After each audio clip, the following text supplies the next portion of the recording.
ನಾನು ಇವತ್ತು ಒಳ್ಳೆಯವ್ರ ಮನೆಗೆ ಬಂದು ಕೂತ್ಕೊಂಡು ರಾಜಕಾರಣ ಪ್ರಾರಂಭ ಮಾಡ್ತೀನಿ. ಮುದ್ದೇಗೌಡರು, ಅಲ್ಲಿ ಸಾರು, ಮರಿಗೌಡರು, ಸತ್ತರು, ಕೆರೆಗೌಡರು, ಸಿದ್ದರಾಮಯ್ಯವರು ಇಂಥವರೆಲ್ಲ ಕೂಡ ಕೃಷ್ಣಾಮಿಯವರು ಇಂಥ ಮುದ್ದೇಗೌಡರು ಎಲ್ಲ ಕೂಡ ಅವತ್ತಿನ ಕಾಲದಲ್ಲಿ ಅವರ ಮನೆ ಮಕ್ಕಳಾಗಿ ನನ್ನನ್ನ ಬೆಳೆಸಿದ್ರು. ಏನೇ ಇದ್ದು ಕೂಡ ಈ ಚಿಕ್ಕ ಹುಡುಗ, ಈ ಚುಟ್ಟ ಹುಡುಗ ಬೆಳಲಿ ಅಂತೇಳಿ ರಾಮಕೃಷ್ಣ ಅವರು ಇದೇ ಕ್ಷೇತ್ರದಿಂದ ಮುಖ್ಯಮಂತ್ರಿಯಾಗಿ ಸ್ಪರ್ಧೆ ಮಾಡಿದ್ರು. ಇವತ್ತು ಪಿ.ಆರ್. ಸಿಂಗ್ಯಾರ್ ಅವರು ಅವರ ಜೊತೆಲಿದ್ದು ಇವತ್ತು ನನಗೆ ಸಂಪೂರ್ಣವಾಗಿ ಬೆಂಬಲ ಕೊಟ್ಟು ಅವರು ಕೂಡ ಇವತ್ತು ನನ್ನ ಜೊತೆ ನಿಂತಿದ್ದಾರೆ. ಇವತ್ತು ಅನೇಕ ನಾಯಕರು ನನ್ನ ಮೇಲೆ ಸ್ಪರ್ಧೆ ಮಾಡಿದಂತ ನಾರಾಯಣಗೌಡರು ಆದಿಯಾಗಿ ಅವರೆಲ್ಲರೂ ಕೂಡ ಇವತ್ತು ನಮ್ಮ ಜೊತೆ ನನ್ನ ಸ್ಪೆಷಲಿ ವಿಶ್ವನಾಥ್ ಕೂಡ ಇದ್ದಾರೆ. ಎಲ್ಲರೂ ಕೂಡ ಇವತ್ತು ನನ್ನ ಬೆಂಬಲವಾಗಿ ನಿಂತಿದ್ದಾರೆ. ಇವತ್ತು ಇಕ್ಬಾಲ್ ಹುಸೇನ್ ಇಲ್ಲಿ ಹೆಸರು ಮಾತ್ರ ಎಂಎಲ್ಎ, ನಾನೇ ಈ ಆರವಡಿ ರಾಮಕ್ಕೆ ಎಂಎಲ್ಎ. ನಾನು ಡಿ.ಕೆ. ಶಿವಕುಮಾರ್, ಸುರೇಶ್ ನಿಮ್ಮೆಲ್ಲರಿಗೂ ಕೂಡ ನನಗೆ ಓಟ್ ಹಾಕ್ಬೇಕು ಅಂತ ಹೇಳಿ ಕೇಳಿದೆ. ಇವತ್ತು ನೀವೆಲ್ಲ ಸೇರಿ ನನ್ನ ಮೇಲೆ ವಿಶ್ವಾಸ ಇಟ್ಟು ನನ್ನ ಮಿತ್ರರಾದಂತ ಇಕ್ಬಾಲ್ ಹುಸೇನ್ ಅವರಿಗೆ ನಿಮ್ಮ ಸೇವಕನಾಗಿ ನನ್ನ ಪ್ರತಿನಿಧಿಯಾಗಿ ನೀವೆಲ್ಲ ಸ್ವೀಕಾರ ಮಾಡಿದ್ದೀರಿ. ನಾನು ಹೇಳಿದ ಮಾತು ಕೇಳಬೇಕು, ನಾವು ಮೂರ್ತ ಇಡಬೇಡ, ಹೇಗೆ ಇಡಬೇಡ ಅಂತ ಇವ್ರಿಗೆ ಹೇಳಿದೆ. ಒಳ್ಳೆಯದೊಂದು ಬಾಕಿ ಅನ್ಕೊಂಡು ಇದೆಲ್ಲ ಮಾಡಿದ್ದೀನಿ. ಆದ್ರೂ ಒಂದು ಬಾಯಿ ಚಪ್ಪಲ ಬಿಡಲಿಲ್ಲ. ನೋಟಿಸ್ ಕೊಟ್ಟೆ. ಏನ್ ಮಾಡಕ್ಕೆ ಆಸೆ, ಅಭಿಮಾನ, ಆಸೆ ಅಂತ ಮಾರ್ಗ ಇರ್ಲಿ. ನೀವೆಲ್ಲ ಸೇರಿ ಆಯ್ಕೆ ಮಾಡಿ ಕಳಿಸಿದ್ದೀರಿ. ಯಾವುದೇ ಜಾತಿ ಇಲ್ಲ, ನಮಗೆ ಯಾವುದೇ ಧರ್ಮ ಇಲ್ಲ.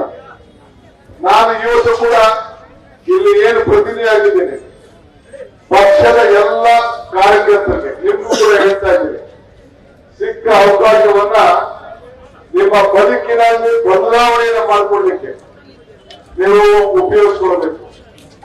ಎಲ್ಲರೂ ನಗ್ತಾ ಇದ್ರು.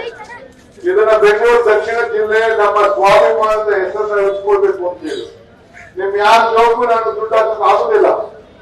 ಆದ್ರೆ ನಿಮ್ಮ ಎಲ್ಲ ಆಸ್ತಿ ಮೌಲ್ಯಗಳು ಈ ಡಿ.ಕೆ. ಶಿವಕುಮಾರ್ ತೆಗೆದುಕೊಂಡಂತ ನಿರ್ಧಾರ, ಇದು ಬೆಂಗಳೂರು ದಕ್ಷಿಣ ಜಿಲ್ಲೆ ಅಂತ ಹೇಳಿದ್ಮೇಲೆ ಈ ಜಮೀನಿನ ಬೆಲೆ ಏನಾಯ್ತು ಅನ್ನೋದಕ್ಕೆ ನಿಮ್ಗೆಲ್ಲ ಕೂಡ ಇವತ್ತು ಮನವರಿಕೆ ಆಗಿದೆ.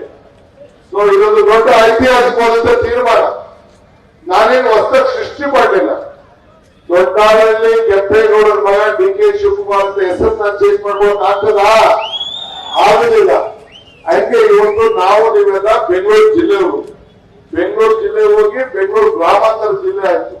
ಈಗ ನಾನು ಬೆಂಗಳೂರು ಗ್ರಾಮಾಂತರ ಜಿಲ್ಲೆಯ ಜಿಲ್ಲಾ ಪಂಚಾಯತಿ ಮೆಂಬರ್ ಆಗಿದೆ.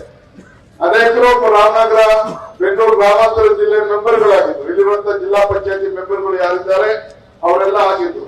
ನಮ್ಮ ರಾಜ್ಯಪಾಲ ಗ್ರಾಮಾಂತರ ಜಿಲ್ಲೆಯವರೇ.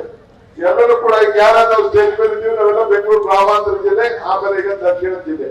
ಇಡೀ ನಮ್ಮ ಸಂಗಮದವರೆಗೂ ಈ ಕಡೆ ಮಳವಳ್ಳಿ ಬಾಡು, ಮಂಡ್ಯ ಬಾಡು, ಕುಡಗಲ್ ಬಾಡು ಎಲ್ಲ ಕೂಡ ಇದು ಬೆಂಗಳೂರು ನಗರ ಜಿಲ್ಲೆ. ಆಮೇಲೆ ಇದು ಭಾಗವಾಗಿ ಆಯ್ತು. ಆದ್ರೂ ಚಿಂತೆ ಇಲ್ಲ. ನಿಮ್ಮ ಅಭಿವೃದ್ಧಿಗೆ ನಾನು ಪ್ರತ್ಯೇಕವಾದಂತಹ ಮೀಟಿಂಗ್ ಅನ್ನ ನಾನು ಮಾಡ್ತೇನೆ. ಇಲ್ಲಿ ಏನಾಗಬೇಕು ನಾನು ಹೇಳಿದ್ದೇನೆ. ಎಲ್ಲ ಬಡವರಿಗೆ ಇದೊಂದು ದೊಡ್ಡ ನಗರವಾಗಿ ಆವರಣೆ ಬೆಳೀತಾ ಇದೆ. ಇನ್ನ ಮುಂದಕ್ಕೆ ಏನಾಗ್ತದೆ ಅಂತ ನಾನು ಹೇಳಿಕ್ ಹೋಗುದಿಲ್ಲ. ನಿಮಗೆಲ್ಲ ಆಸ್ಪತ್ರೆಗೆ ಒಂದು ಒಳ್ಳೇದಾಗಬೇಕು ಅನ್ನೋ ದೃಷ್ಟಿಯಿಂದ ಆವತ್ತು ನಾನು ಮೆಡಿಕಲ್ ಎಜುಕೇಶನ್ ಕಮಿಷನ್ ಆದಾಗ ನಮ್ಮ ದಯಾನಂದ ಸಾಗರ್ ಯೂನಿವರ್ಸಿಟಿ ಹತ್ರ ಮಾತಾಡಿ ಅವ್ರಿಗೆ ಪರ್ಮಿಷನ್ ಕೊಟ್ಟು ಇಲ್ಲಿ ಅವ್ರದ್ದು ಮೆಡಿಕಲ್ ಕಾಲೇಜ್ ಆಯ್ತು. ಇನ್ನೊಂದು ತುಗುಣಿದ್ದವು. ಇದು ನಿಮ್ ಕ್ಷೇತ್ರದ ಬಾರ್ಡರ್ ಇದೆ. ಇನ್ನೊಂದು ತುಗುಣಿದ್ದವು ಇನ್ನು ಸದ್ಯದಲ್ಲೇ ಇನ್ನೊಂದು 15 ದಿನ ತಿಂಗಳಲ್ಲೇ ಬಂದು ಅಲ್ಲಿ ಭೂಮಿ ಪೂಜೆಯನ್ನ ಮಾಡಿ ಒಂದು ಹೊಸ ಮೆಡಿಕಲ್ ಕಾಲೇಜನ್ನ ಕನಕಪುರದಲ್ಲಿ ಪ್ರಾರಂಭವನ್ನ ಮಾಡುವಂತ ತಾಲೂಕು ತಾಲೂಕಿನಲ್ಲಿ ಮಾಡುವಂತ ಕೆಲಸ. ಅದು ಆ ತಾಲೂಕು ಹಾಸ್ಪಿಟ್ಲು ನಿಮ್ಗೂ ಅನುಕೂಲ, ಕನಕಪುರದವ್ರಿಗೂ ಅನುಕೂಲ, ಮಳವಳ್ಳಿಯಿಂದ ಬರೋದವ್ರಿಗೂ ಅನುಕೂಲ, ಎಲ್ಲರಿಗೂ ಕೂಡ ಅನುಕೂಲ. ಯಾಕೆಂದ್ರೆ ಆರೋಗ್ಯವನ್ನ ಕಾಪಾಡಬೇಕಾದ್ದು ಅದರ ಕೆಲಸ. ಈಗಾಗಲೇ ಎಲ್ಲ ಅನೇಕ ಕೆರೆಗಳಿಗೆ ನೀರು ತುಂಬಿಸುವಂತ ಕೆಲಸವನ್ನ ನಾನು ಮಾಡಿಕೊಂಡು ಬಂದಿದ್ದೇನೆ. ಯಾರು ವ್ಯವಸಾಯನ ಬಿಡಕ್ ಹೋಗ್ಬೇಡಿ. ನಾನು ನಮ್ಮ RS ಅವ್ರಿಗೆ ಹೇಳಿ ಮಾಡುವಂತ ಇತ್ತು. ಅಲ್ಲಿಗಾಗಲೇ ನಾನು ಕೃಷಿ ಕಾಲೇಜನ್ನ ಮಾಡಿಸಿದ್ದೇನೆ. ಯಾಕೆಂದ್ರೆ ಇಲ್ಲಿ ತರಕಾರಿ ಬೆಳಬೇಕು, ಹಣ್ಣು ಬೆಳಬೇಕು, ಎಲ್ಲ ಉದ್ಯೋಗಕ್ಕಿಂತ ಇದು ಬಹಳ ಉತ್ತಮವಾದಂತ ಆದಾಯ ಇರುವಂತದ್ದು. ರೈತರ ಬದುಕಿಗೆ ಒಂದು ದೊಡ್ಡ ಬದಲಾವಣೆಯನ್ನು ತರಬೇಕು. ಯಾಕೆಂದ್ರೆ ನಮ್ಮ ರೈತರಿಗೆ ಸಂಬಳ ಇಲ್ಲ, ಪ್ರಮೋಷನ್ ಇಲ್ಲ, ಪೆನ್ಷನ್ ಇಲ್ಲ, ರಿಟೈರ್ಮೆಂಟ್ ಇಲ್ಲ, ಲಂಚ ಕೂಡ ಇಲ್ಲ. ಅದಕ್ಕೆ ಆ ರೈತರಿಗೆ ಬದಲಾವಣೆ ಮಾಡಬೇಕು. ಬೆಳಕು ಇದು ದೊಡ್ಡ ಶಕ್ತಿ ನಮ್ಮ ತಾಲೂಕು. ಇಲ್ಲಿ ರೇಷ್ಮೆ ಬೆಳೆದಿದ್ದೀರಿ, ಹಾಲನ್ನ ಉತ್ಪಾದನೆ ಮಾಡ್ತಾ ಇದ್ದೀರಿ. ಇದಕ್ಕೆಲ್ಲ ಕೂಡ ಈಗಾಗಲೇ ಡಿ.ಕೆ. ಸುರೇಶ್ ಅವರು ಕೂಡ ಇದ್ರ ಬಗ್ಗೆ ನಮ್ಮ ರೈತರನ್ನ ಉಳಿಸ್ಕೊಳ್ಬೇಕು ಅನ್ನೋ ದೃಷ್ಟಿಯಿಂದ ಅವರು ಅನೇಕ ಯೋಜನೆಗಳನ್ನ ಸಿದ್ಧತೆಯನ್ನ ಮಾಡ್ಕೊಂಡು ಬರ್ತಾ ಇದ್ದಾರೆ. ಈ ಒಂದು ಕೈಗಾರಿಕೆ ಕೂಡ ಇಲ್ಲಿ ಬೆಳೀತಾ ಇದೆ. ಅವರು ಕೂಡ ನಾನು ಹೇಳ್ತೇನೆ, ಎಲ್ಲ ನಮ್ಮ ಸ್ಥಳೀಯರಿಗೆಲ್ಲ ಕೂಡ ಅವಕಾಶವನ್ನು ಮಾಡ್ಕೊಡ್ಬೇಕು ಅಂತ ಹೇಳಿ ಕಟ್ಟಬದ್ಧವಾದಂತ ಆದೇಶವನ್ನ ಅವರು ಕೂಡ ನಾನು ಕೊಡೋ ರೀತಿಯಲ್ಲ. ಆದ್ರೆ ನೀವು ಯಾರು ಸ್ಟ್ರೈಕು, ಅಪೋಸಿಷನ್, ಮತ್ತೊಂದು ಇವೆಲ್ಲ ಮಾಡಿದ್ರೆ ನಾನು ಅವಕಾಶ ಕೊಡುವುದಿಲ್ಲ. ಯಾವ ಸ್ಟ್ರೈಕು ಮಾಡಬಾರ್ದು. ನ್ಯಾಯಬದ್ಧವಾಗಿ ನಿಮ್ಮೂರಿನಲ್ಲಿ ಇರಬೇಕು. ಬೆಂಗಳೂರು ವಲಸೆ ಹೋಗೋದನ್ನ ತಪ್ಪಿಸ್ಬೇಕು. ಅಲ್ಲಿ ಕೆಲಸ ಮಾಡಬೇಕು. ಒಳ್ಳೆ ವಿದ್ಯಾಭ್ಯಾಸವನ್ನ ಕೊಡ್ಲಿಕ್ಕೆ, ಶಿಕ್ಷಣದಲ್ಲಿ ಮಾಡಲಿಕ್ಕೆ ಈಗಾಗಲೇ ಅನೇಕ ಕಾರ್ಯಕ್ರಮವನ್ನ ಬೆಂಗಳೂರು ನಗರದ ಕಮ್ಯುನಿಟಿ ಶಿಕ್ಷಣ, ಅದೇ ರೀತಿ ಶಿಕ್ಷಣವನ್ನ ನಮ್ಮ ಮಕ್ಕಳಿಗೆ ಒಂದು ಕೊಡಬೇಕು ಅಂತ ಹೇಳಿ ಅನೇಕ ಕಾರ್ಯಕ್ರಮವನ್ನು ನಾನು ರೂಪಿಸಿದ್ದೇನೆ. ಅದನ್ನೆಲ್ಲ ಮುಂದಕ್ಕೆ ನಿಧಾನವಾಗಿ ನಿಮ್ಮ ಹತ್ರ ವಿಧಾನ ಮಾಡ್ತಾ ಇದ್ದೇನೆ. ರಾಮನಗರದಲ್ಲಿ ಮತ್ತು ಹಾರೋಳಿಯಲ್ಲಿ ನಾನು ಹೇಳಿದ್ದೇನೆ, ಬಡವರಿಗೆ ಸೈಟ್ ಹಂಚುವುದನ್ನು ಯಾರಿಗೆ ತಲೆ ಇದೆ ಆ ತಲೆ ಮೇಲೆ ಸೂರು ಇರಲೇಬೇಕು ಅನ್ನೋದು ಕೂಡ ನಾನು ಎಮ್ಮೆಲ್ಲೆ ಹೇಳಿದ್ದೀನಿ. ಅದಕ್ಕೆಲ್ಲರೂ ಕೂಡ ಮಾರ್ಗದರ್ಶನ ಮಾಡ್ತೇನೆ.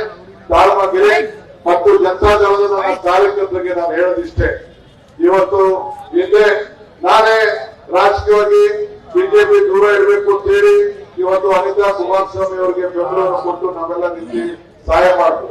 ಕುಮಾರಸ್ವಾಮಿ ಅವರು ಮಾಡಿದ್ರು. ಆದ್ರೆ ನಾನು ಇದೇ ಏನಾಯ್ತು ಅನ್ನೋದನ್ನ ನಾನು ಚರ್ಚೆ ಮಾಡಕ್ ಹೋಗುದಿಲ್ಲ, ಅವಶ್ಯಕತೆ ಇಲ್ಲ. ನಾನು ಜನತಾದಳ ಕಾರ್ಯಕರ್ತರಿಗೆ ಹೇಳ್ತಾ ಇದ್ದೀನಿ, ಈ ಡಿ.ಕೆ. ಶಿವಕುಮಾರ್ ಕಾಂಗ್ರೆಸ್ ಮಾತ್ರ ಅಲ್ಲ, ನಿಮಗೂ ಕೂಡ ಈ ಡಿ.ಕೆ. ಶಿವಕುಮಾರ್ ಇದ್ದಾರೆ. ನನ್ನ ಮನೆ ಬಾಗಿಲು ನಿಮಗೂ ಕೂಡ ತೆರೆದಿದೆ. ನೀವು ಕೂಡ ನನ್ನನ್ನ ಯಾವ ರೀತಿ ಉಪಯೋಗಿಸಿಕೊಂಡು ನಿಮಗೂ ಒಳ್ಳೆದಾಗಲಿಕ್ಕೆ ನಾನು ಎಲ್ಲ ತರದ ನಿಮ್ಗೆ ಸಹಕಾರ ಕೊಡಲಿಕ್ಕೆ ನಾನು ಸಿದ್ಧವಾಗಿದ್ದೇನೆ. ಈ ತಾಲೂಕಿನಲ್ಲಿ ಏನು ಅವಕಾಶ ಇದೆ ನಾನು ಆಗಾಗ ಹೇಳ್ತಾ ಇದ್ದೀನಿ, ದೇವರು ವರನ್ನು ಕೊಡುವುದಿಲ್ಲ, ಶಾಪನ್ನು ಕೊಡುವುದಿಲ್ಲ, ಅವಕಾಶ ಮಾತ್ರ ಕೊಡ್ತೇನೆ. ಸಿಕ್ಕಂತ ಅವಕಾಶದಲ್ಲಿ ಪ್ರಾಮಾಣಿಕವಾಗಿ ನಾವು ಉಪಯೋಗಿಸಿಕೊಂಡು ನಿಮ್ಮ ಸೇವೆಯನ್ನ ಮಾಡಬೇಕು ಅಂತೇಳಿ ದೇವರು 4 ಋಣ ತೀರಿಸಬೇಕು ಅಂತ ಹೇಳ್ತೇನೆ. ಒಂದು ಗುರುವಿನ ಋಣ, ಇನ್ನೊಂದು ಸಮಾಜದ ಋಣ. ಈ ಋಣವನ್ನು ತೀರಿಸಬೇಕಾದ್ರೆ ಧರ್ಮದಿಂದ ತೀರಿಸಬೇಕಂತೆ. ಹಂಗೆ ನಾನು ಏನೇ ಮುಖ್ಯಮಂತ್ರಿ ಆಗಿದ್ರು ಕೂಡ ನಿಮ್ಮ ತಾಲೂಕಿನ ಒಬ್ಬ ಮಗ, ನಿಮ್ಮ ಸೇವಕ, ಈ ಸೇವೆಗಳನ್ನ ಸ್ವೀಕಾರ ಮಾಡಿ ನಾವೆಲ್ಲ ಯಾವಾಗಲೂ ಕೂಡ ನಿಮ್ಮ ಆಶೀರ್ವಾದ ಸದಾ ಇರಬೇಕು. ಇದೇ ಗುರಿ.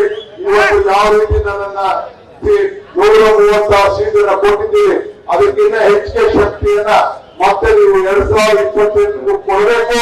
ಅದನ್ನ ತಮ್ಮನ್ನ ಪ್ರಾರ್ಥನೆ ಮಾಡಿ ನಿಮ್ಮ ಆಶೀರ್ವಾದ ಬಯಸ್ತೇನೆ. ಎಲ್ಲರಿಗೂ ಕೂಡ ನಮಸ್ಕಾರ. ಎಲ್ಲರೂ ಕೂಡ ನಿಮ್ಮ ಪಾಲನೆಗೆ ನಮಸ್ಕಾರ ಹೇಳಲಿಕ್ಕೆ ಬಯಸ್ತೇನೆ. ಇನ್ನ 20 ದಿನ ಮಾಡಬೇಕು, ತಾವೆಲ್ಲ ಕ್ಷಮಿಸಬೇಕು.